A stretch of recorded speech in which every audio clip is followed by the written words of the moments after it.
Dear students, আশা করি সবাই ভালো আছো. Today we are going to discuss about the next part of our diffraction of light problems based on Fresnel's theory. আমরা এর আগে আলোচনা করেছি কি করে depending on half period Jones diffraction of light problems can be solved. আজকে আমরা আরেকটু এগিয়ে আলোচনা করব how to get the graphical solutions of those problems. তার জন্য আমাদের দরকার দুটো জিনিস, Fresnel's integrals and Cornu's spirals. What are the Fresnel's integrals? Fresnel integrals are two transcendental functions that arise in the description of diffraction phenomena.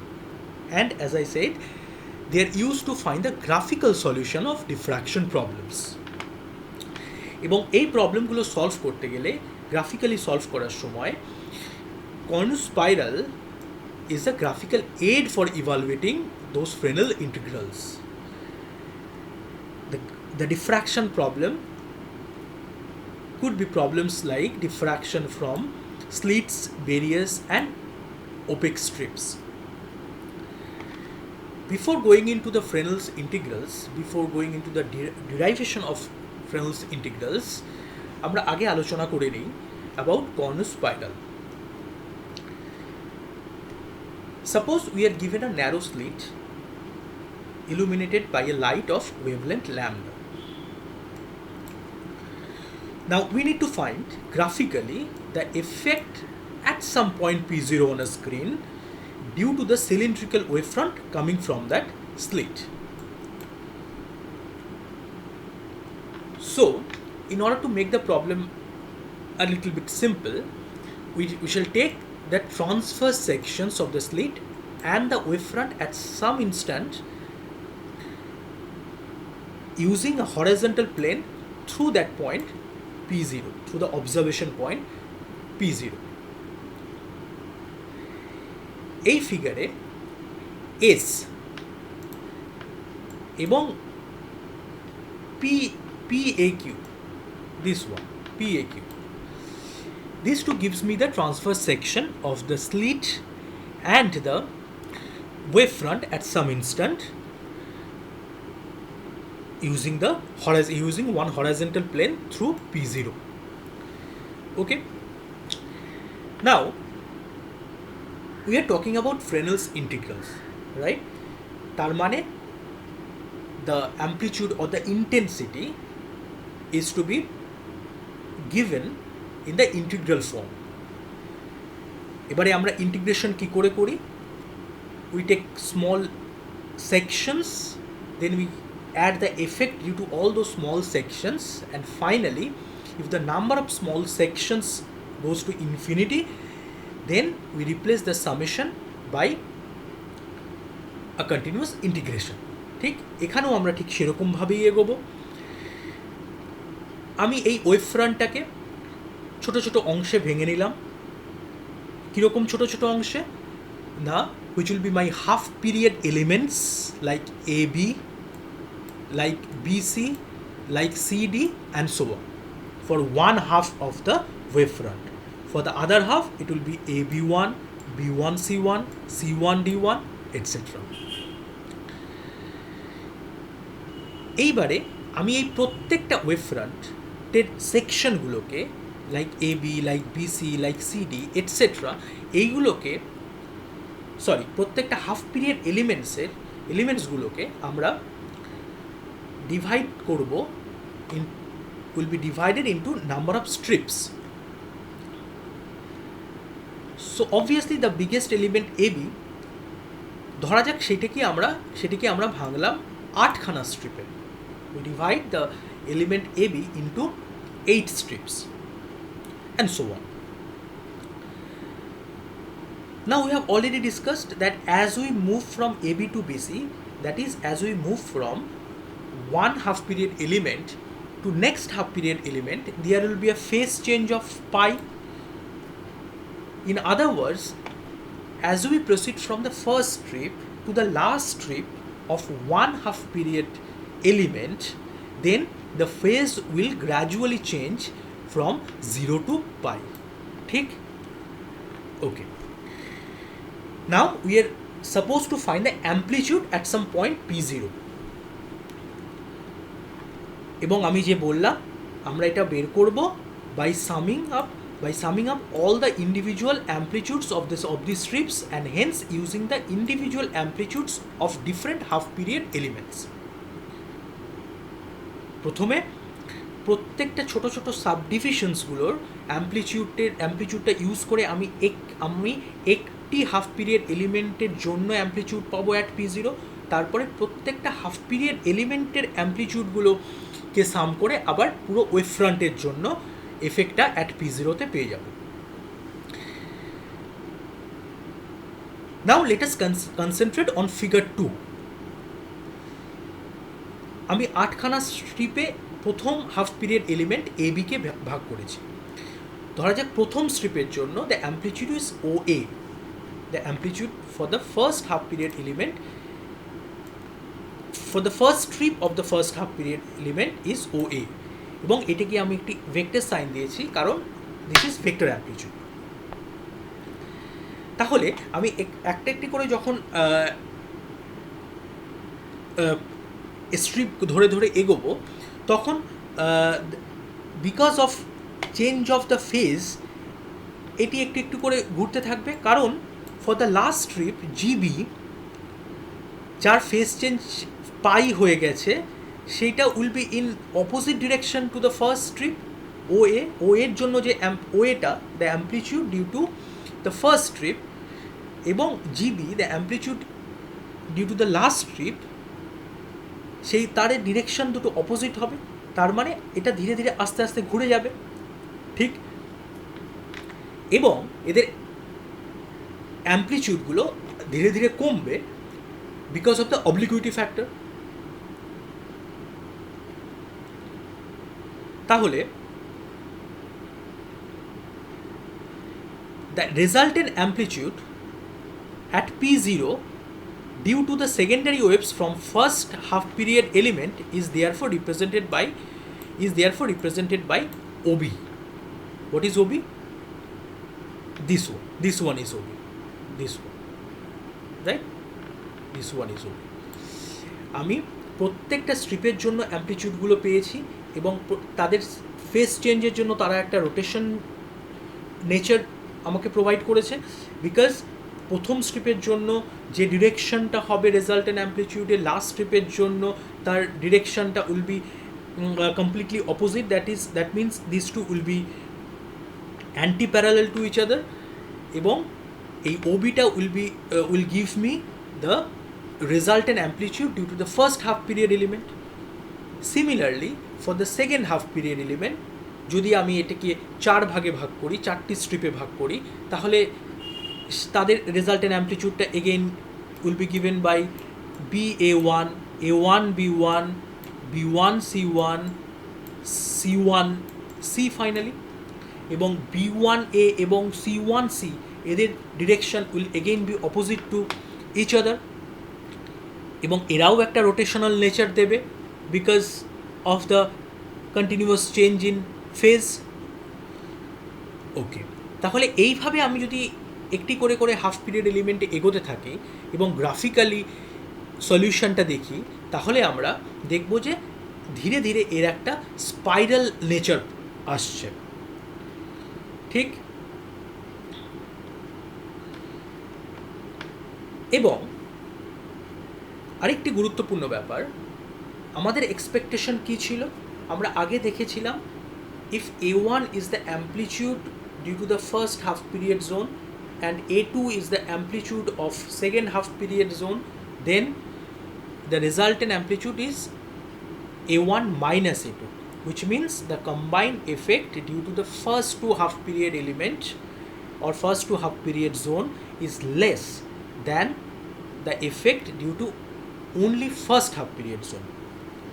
So OC, which is the combined effect of first two half period elements, is less than OB, which is the effect due to first half period element only. So our expectation is matched. Similarly তারপরে আমরা ওডি পাবো, এবং এইভাবে আস্তে আস্তে এগোতে এগোতে আমরা একটা spiral nature for the amplitude পেয়ে যাব।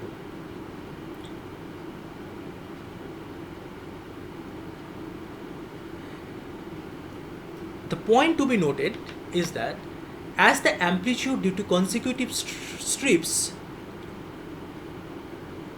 decrease because of the obliquity factor, and as the resultant vector amplitude due to first and last strip of a particular half period element are antiparallel due to change of phase of pi, the curve now assumes the form of a spiral as shown in figure 2, যেটা আমরা already আলোচনা করলাম।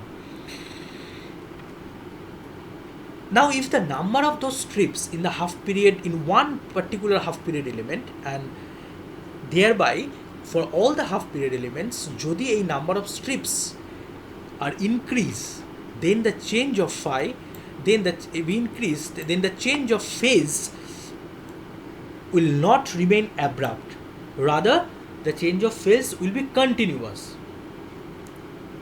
ঠিক, আমরা তখন এই ছোট ছোট সেগমেন্টগুলোকে আর পাবো না, আমরা একটা কন্টিনিউয়াস চেঞ্জ ইন ফেজ পাবো, and the curve will then be smoothen out as we show that in figure 3 like this, যেখানে OB the first half turn is due to the first half period element, the second half turn BC is due to second half period element CD, the third half turn will be due to third half period element, etc. ঠিক, similarly for the other half of the wave front, আমরা first half টার্নটা পাবো the OB1, if this is say O, if this point is O, the origin, then the first half turn OB1 will give the effect of first half period element B1 C1. The second half turn will give the effect of second half period element, and so on. So finally the line I1 will give me the combined effect of the whole wave front at P0. ঠিক আছে, the line I1 therefore represent the amplitude at P0 due to the whole wave front. This spiral is known as the Cornu spiral.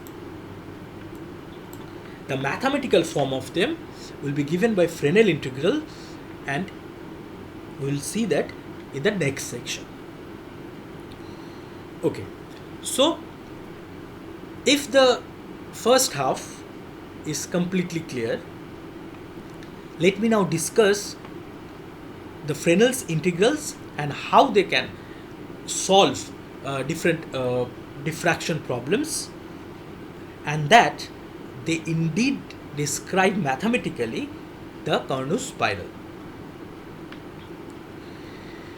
To introduce, the Fresnel integrals appeared in his work while investigating an optical problem. He was dealing with the diffraction patterns produced by straight edges of diffraction obstacles of infinite length.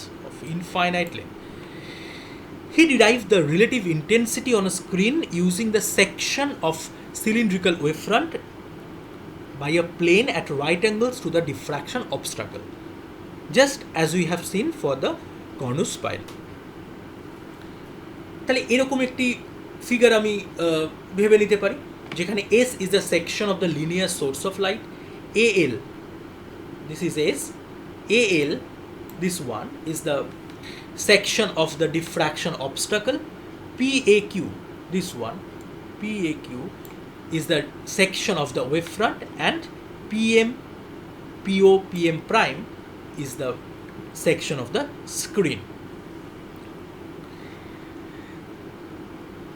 Now what we are discussing Fresnel integrals. That means, as I have already said, that the problem will be solved in terms of integral solutions, which means we will take small sections and find the effect due to that small section, finally to integrate over it so that we can get the effect of the whole wavefront. তাহলে আমরা কিভাবে proceed করতে পারি? let the displacement at the edge of the obstacle, that means at A, say that displacement is given by r sine omega t, where r is some constant. So for the disturbance at point P0 on the screen due to a small section ds say, will be given by dy equal to r ds sin omega t minus phi, যেখানে আমি এটুকু ধরে নিয়েছি যে dy is proportional to ds. ঠিক? আচ্ছা, what is phi then? Phi is the phase difference for the ray to travel from S to A and S to P0, so that the phi, the phase difference, will depend on the path difference, and clearly the path difference is b. This distance AP0 is b, তাহলে phi is equal to k into b. B, as is described here, and as I have already said, is the extra path that the ray travels in order to reach P0 from S through A, and k is the propagation constant, which is given by omega by c, c being the speed of light. So then dy is r ds sin omega t minus omega by c b, and we write it in this form. Okay, now what we have to do, we have to take this ds not in a particular position, we have to choose ds at any arbitrary point, say r on the wavefront.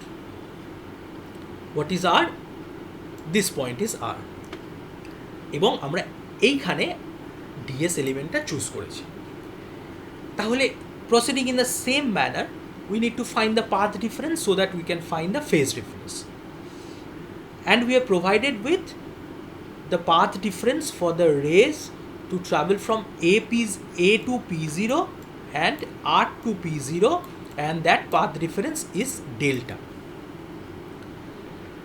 আমরা পরিষ্কার দেখতে পাচ্ছি, since this is the section PAQ, this is the section of a cylindrical wavefront, so this is a circle of radius A, so that SA, if SA equal to A, then SR, this is also equal to A. ঠিক? Because this is the radius of the circle. আচ্ছা, তাহলে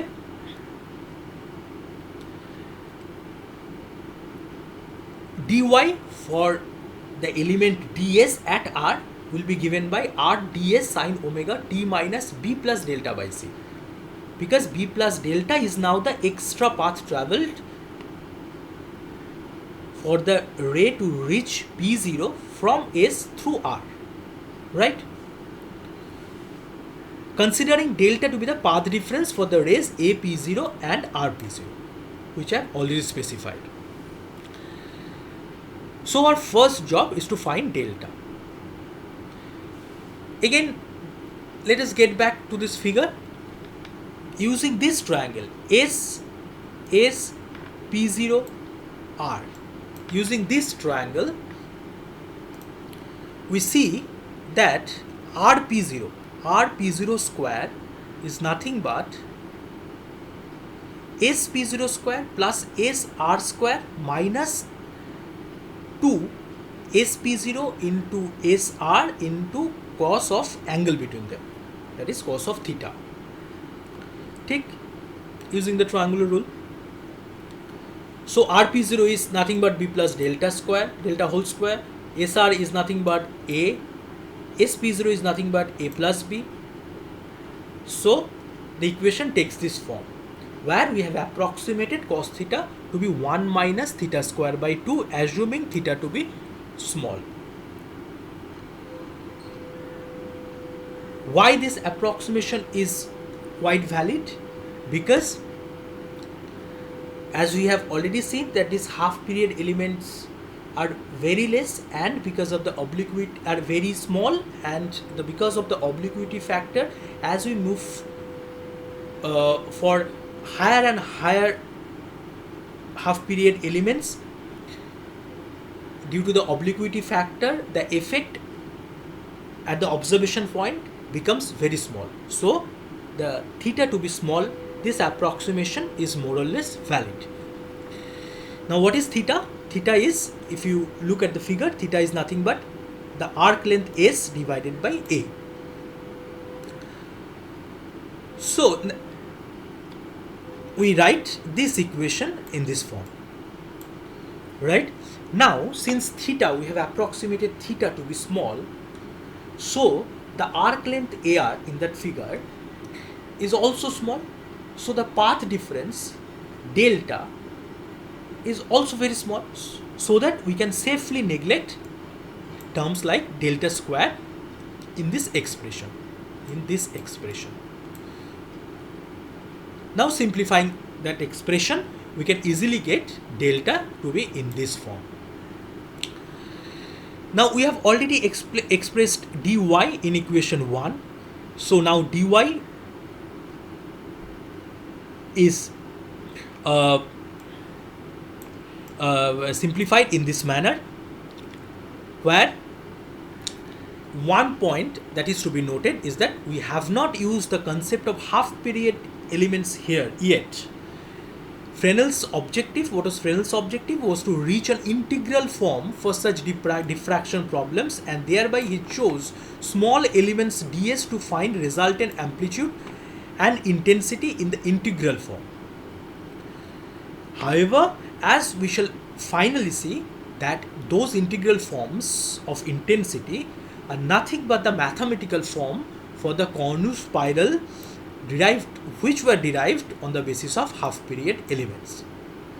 Okay, so the resultant displacement at P0 due to simultaneous action of all the elements ds of the exposed portion of the wavefront would be nothing but integration over the ds. Now this part is independent of s, whereas this part is dependent on s because delta depends on s. So we integrate over s and we get the y. We express this relation in a form like this, where r sine phi equal to smaller integration over ds sine omega delta by c, and capital R cos phi is equal to smaller integration over ds cos omega delta by c. Note that this phi, this phase difference now, is not the same as the first phase difference, where we have called it in small phi. Then r is the resultant amplitude, which is quite clear, and the resultant intensity I at P0, which is nothing but r square equal to small r square into this factor. Now we have already said that omega c equal to the propagation constant, which is also given by 2 pi by lambda, and we substitute omega by c here using by 2 pi by lambda, and we get this expression. Now we substitute delta as we have already found out, I equal to, we arrive at this equation for I. Now this equation looks a little bit clumsy. In order to get a simplified equation, let us rename the variable using pi by 2 v square equal to pi into a plus b s square divided by a b lambda, right? So that we get s equal to some curly k, which is not the propagation constant k, which is different from that, s equal to some curly k into v, and ds correspondingly is that curly k into dv, where curly k square is given by this constant. Now here the value v depends on the distance s of the element ds from point A. If you go back to that figure, you can easily find that s is this distance of ds from A. Okay.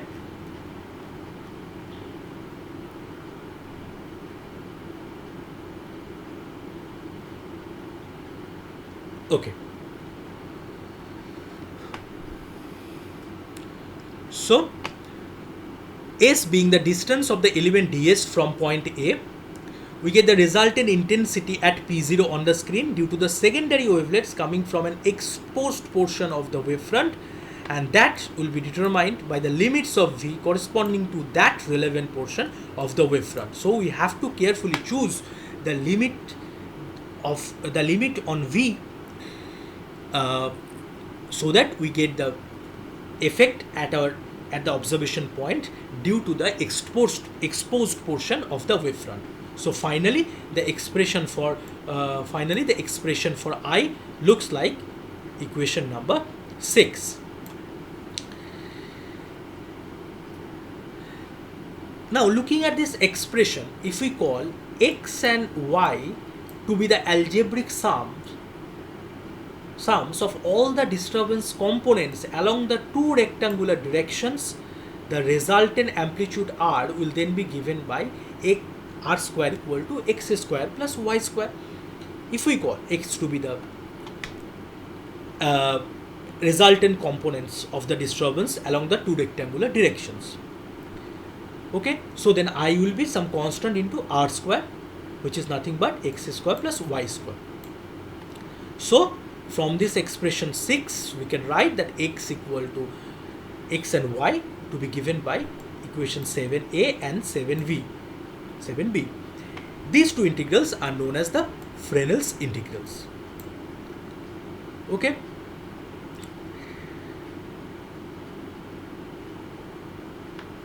Okay. So if we take one half of the wavefront,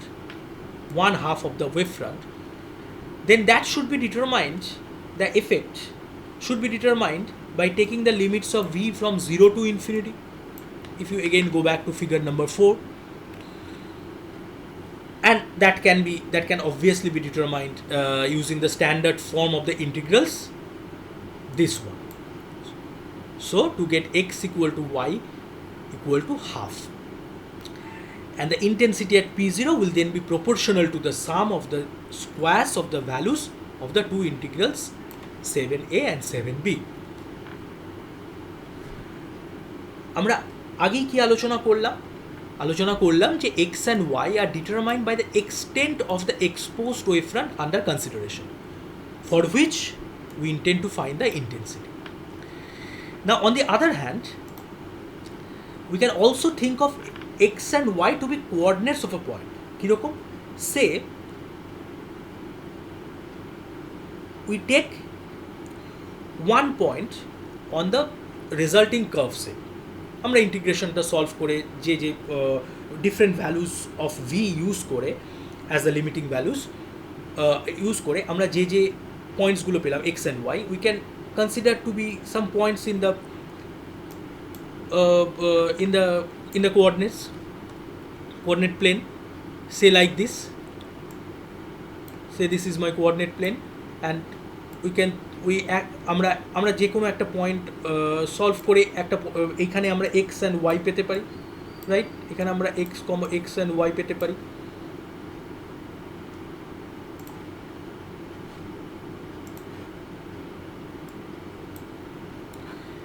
সেক্ষেত্রে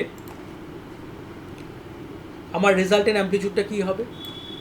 সেটা হবে will be given by this r square, this one is r square equal to x square plus y square, ঠিক? Which means the intensity will be proportional to the square of the length of the line joining the origin and that point xy. Okay, now if such various values of x and y are determined by taking various values of v as the upper limit in the Fresnel's integrals, then you can easily see that the curve takes the form of a double spiral.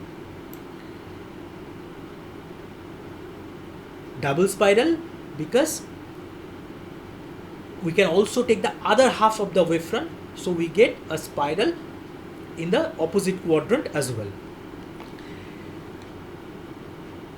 In order to understand that, we shall also make the following discussion and arguments based on equation 7a and 7b. যদি আমি সেখানে v equal to 0 ধরি as the upper limit of the integration, তাহলে আমি দেখব both x and y equal to 0, which means that the curve passes through the origin. ঠিক? Also, if I change the sign of v, that means if this is made negative, then both x and y will be of opposite signs with their numerical values however being unchanged. What does that mean? It clearly means that the curve will be symmetric about the origin. Now if we take a point on the resulting curve and makes a tangent, এবং সেই ট্যানজেন্টটাকে extend করার পর যদি সেটা intersect করে at the X axis with an angle theta say, তাহলে tan theta will be given by D Y D X. এবং আমরা খুব ক্লিয়ারলি ইকুয়েশন 7a এবং 7b থেকে দেখতে পাবো যে that theta will then be given by pi v square by 2. What does it mean? It means that if v equal to 0, theta equal to 0, so that the curve should be parallel to x axis at the origin. If v square equal to 1, then theta equal to pi by 2, so the curve will then be parallel to y axis. Similarly, if v square equal to 2, theta equal to pi, and the curve is again parallel to x-axis but in opposite direction, because theta is now pi, theta is now changed from 0 to pi, so the direction will be opposite. So we'll get an anti-parallel line to x-axis, right? Similarly, for v square equal to 3, we'll again get will be aligned along y-axis but in opposite sense, and so on. So what we are seeing is that the resulting graph is now having a curved nature. So the immediate question that comes up in the mind, what will be its radius of curvature? Now radius of curvature will be given by dv d theta, that is 1 by pi into v. We can also check if that is correct. If we put v equal to 0, we'll get rho equal to infinity from this expression. That means at the origin, rho diverges, which means the curve is parallel to x-axis at the origin. That we have already got. And also, as v increases, rho decreases, the radius of curvature decreases. So that clearly means that the curve is actually a double spiral, symmetric about the origin, as drawn in figure 3. So we can conclude that the Fresnel integrals mathematically represent the Carnot spiral. So here we end our discussions for today. Hope it will be completely clear to you. If not, please let me know. Next day we'll start with one example of graphical solution using this Fresnel's integrals and Carnot spiral. That will be the problem of diffraction at the straight edge. Thank you. সবাই ভালো থেকো।